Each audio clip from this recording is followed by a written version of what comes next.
Today I want to introduce you to my button bowl.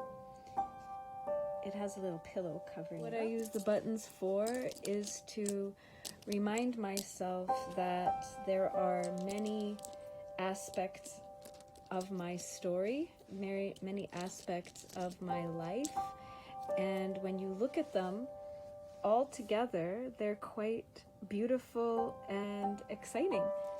Oh, this button definitely reminds me of one of my grandmothers because she really loved bold colors.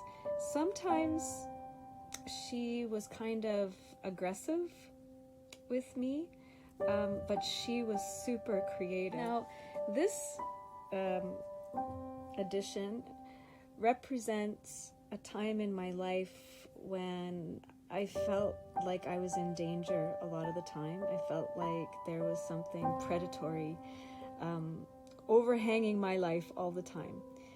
And, I could hold on to this and focus on it for a long time, but I just put it in the bowl. And that's why this is therapeutic. These represent one of my favorite shapes, and I have them tied together to remind me that there is always something connecting my heart to other hearts. This one represents adventure for me because it holds a rope and it holds things onto my backpack, ties things tighter, so it kind of reminds me of all the camping adventures I've had with my children and with my husband and with my friends.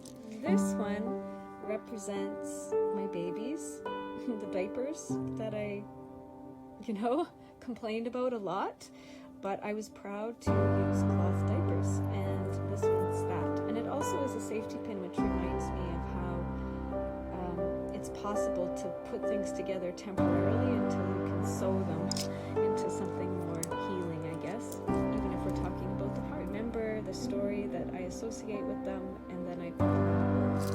It helps me just to remember that maybe those painful parts of my story, as soon as I add more beauty, more love, more goodness, more lessons to my story, I sometimes can't even find those buttons that represent my painful memories. And so when I'm all finished the contemplation with my button bowl, I like to take my heart pillow and put it back in place. And I guess that kind of just signifies for me that there's a padding of my heart. So I hope that you have enjoyed my little button bowl therapeutic exercise, and I hope it inspires you to start some kind of story bowl of your own, maybe stones or beads or leaves or feathers. It can be really anything that sort of represents the parts of you, the parts of your story. And I guess I would also just like to say that you are not just a book of pages. You are an entire library of stories.